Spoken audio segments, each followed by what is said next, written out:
Hello friends, स्वागत है आप सभी का आपके अपने यूट्यूब चैनल राइट तक सॉल्यूशन में। तो फ्रेंड्स, कैसे हैं आप सब? आशा करते हैं आप लोग अच्छे होंगे। सो फ्रेंड्स, हम वास्तविक संख्या का पहला क्लास देख चुके हैं। पहला क्लास में हम पढ़े थे प्राकृतिक संख्या। पहला क्लास में देख चुके थे प्राकृतिक संख्या, ठीक है, और पूर्ण संख्या। उसके बाद देखे थे पूर्णांक संख्या, ठीक है। तो हम प्राकृतिक संख्या, पूर्ण संख्या और पूर्णांक संख्या के विषय में बढ़िया से देख चुके थे। इस पे सवाल भी किए थे। सो फ्रेंड्स, आज मेरा दूसरा क्लास होगा। ये वास्तविक संख्या का दूसरा क्लास होगा। तो दूसरा क्लास में सबसे पहले हम देखेंगे ये सम संख्या। क्या है मेरा? सम संख्या। तो हम देखेंगे सम संख्या किसको कहते हैं, ठीक है। तो सम संख्या का परिभाषा क्या है?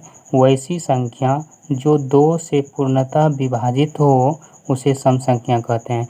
यानी कि हम कह सकते हैं कि वैसी संख्या जिसमें दो से पूरा भाग लग जाए उसी को हम सम संख्या कहेंगे। जैसे कि 2, 4, 6, 8। सो फ्रेंड्स, देखिए 2 में हम 2 से भाग देंगे तो पूरा कट जाएगा। 4 में 2 से भाग देंगे तो पूरा कट जाएगा।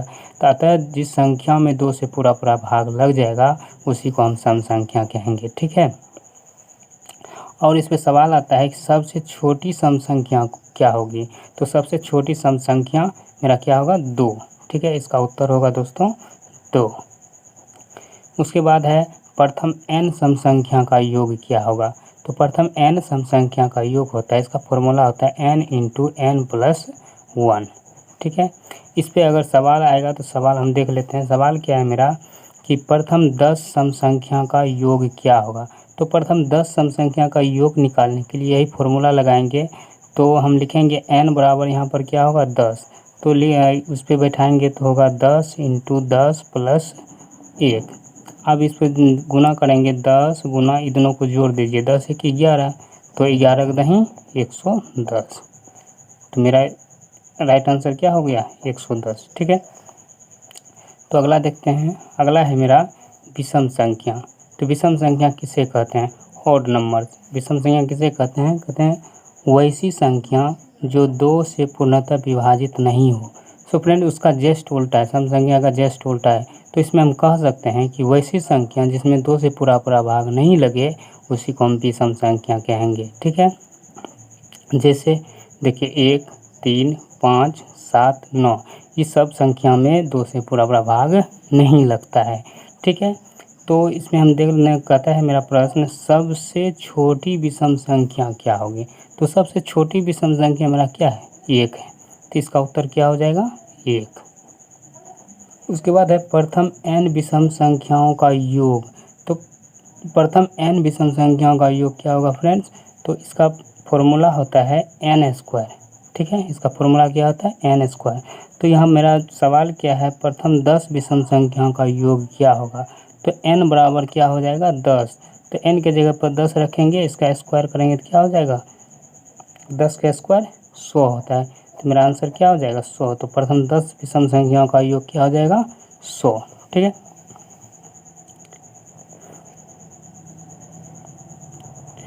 सॉरी फ्रेंड्स, आपको यहाँ से नहीं दिखाई दिया होगा, यहाँ से फिर से देख लीजिए कि बोल रहा है प्रथम n विषम संख्याओं का योग क्या होगा। तो प्रथम n विषम संख्याओं का योग फॉर्मूला क्या होता है? n स्क्वायर, ठीक है। तो उसके बाद है मेरा सवाल है प्रथम 10 विषम संख्याओं का योग क्या होगा? तो n स्क्वायर है तो n बराबर हो गया 10। तो n के जगह पर 10 रखेंगे, 10 का स्क्वायर करेंगे 100 होगा। तो मेरा आंसर हो गया 100, ठीक है। अगला देखते हैं। आगे है भाज्य संख्या, कंपोजिट नंबर। अब भाज्य संख्या किसे कहते हैं? इसको फ्रेंड्स आप लोग बढ़िया से समझिए, ठीक है। तो भाज्य संख्या बोल रहा है वैसी संख्या जिसमें एक और स्वयं के अलावा किसी अन्य संख्या से भाग लगे उसे भाज्य संख्या कहते हैं। जैसे देखिए यहाँ 4 है, 4 में 1 से भी भाग लगता है और स्वयं मतलब जो संख्या दिया गया है उसी से 4 से भी भाग लगता है। अन्य संख्या से भी भाग लगे, जैसे इसमें देखिए 2 से भी भाग लगता है। तो अन्य संख्या यही हो गया, अन्य संख्या से जो भाग लगता है उसी को हम बोलेंगे भाज्य संख्या, ठीक है। जैसे 4, 6, 8, 9। अब देखिए 9 में भी इसमें 1 से भाग लगता है, 9 से भाग लगता है, अन्य संख्या 3 से भी भाग लगता है। तो उसको क्या बोलेंगे? भाज्य संख्या, ठीक है। तो इसमें सवाल आता है कि 1 से 50 तक में कितनी भाज्य संख्याएं होती है। तो 1 से हम आपको बता दें कि 1 से 50 तक में कुल 34 भाज्य संख्या होती है। 1 से 50 तक में कुल 34 भाज्य संख्या होती है। ठीक है फ्रेंड, तो 1 से 50 तक में कितनी भाज्य संख्याएं होती है?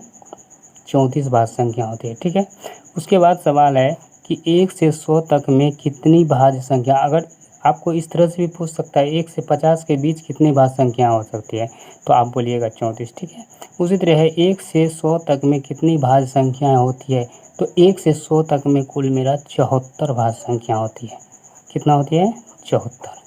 ठीक है, अगला सवाल है कि 2 लगातार भाज्य संख्याओं का HCF क्या होगा। तो 2 लगातार भाज्य संख्याओं का HCF क्या होता है? जैसे देखिए 2 लगातार भाज्य संख्या सबसे पहले हम लेते हैं, क्या है? 4 और 8।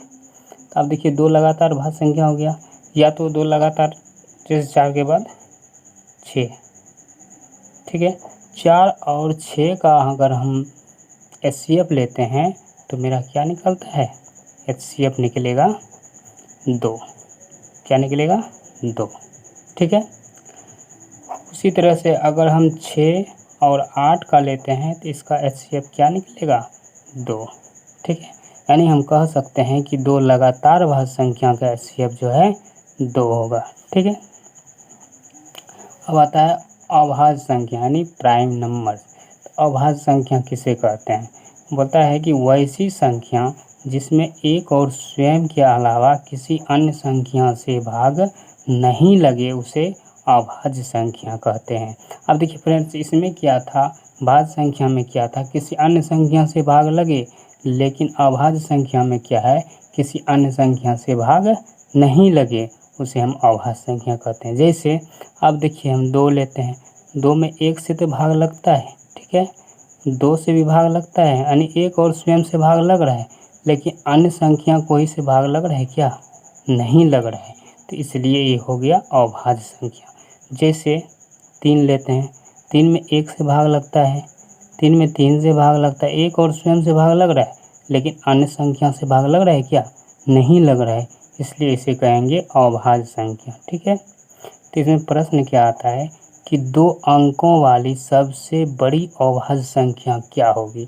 तो 2 अंकों वाली सबसे बड़ी अभाज्य संख्या होगी फ्रेंड्स, 2 अंकों वाली सबसे बड़ी अभाज्य संख्या मेरा 97 होगी। ठीक है, 2 अंकों वाली सबसे बड़ी अभाज्य संख्या क्या होगी? 97। ठीक है,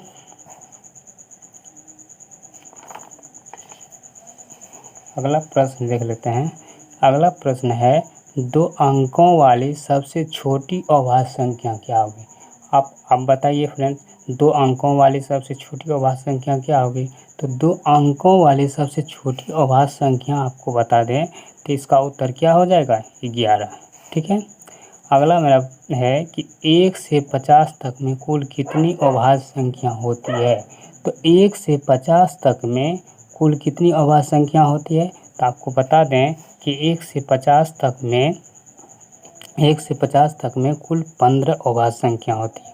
ठीक है, 1 से 50 तक में कुल 15 अभाज्य संख्या होती है। अगला प्रश्न है कि 1 से 100 तक में कुल कितनी अभाज्य संख्या होती है। तो 1 से 100 तक में कुल कितनी अभाज्य संख्या होती है, तो आपको बता दें कि 1 से 100 तक में कुल 25 अभाज्य संख्या होती है। ठीक है, 1 से 100 तक में कुल 25 अभाज्य संख्या होती है। अगला प्रश्न है कि 2 लगातार अभाज्य संख्या का HCF क्या होगा। तो 2 लगातार अभाज्य संख्या का HCF 1 होता है फ्रेंड। जैसे 2 लगातार अभाज्य संख्या ले लेते हैं, एक 2 है, उसके बाद 3 है, ये 2 लगातार अभाज्य संख्या हो गया। ये दोनों का अगर हम HCF निकालते हैं तो उसका 1 निकलता है। ठीक है, HCF क्या निकलता है? 1 निकलता है। उसी तरह से दूसरा लेते हैं, 3 लेते हैं, उसके बाद 5 लेते हैं, 2 लगातार अभाज्य संख्या है, ये दोनों का HCF निकालेंगे तो 1 निकलेगा।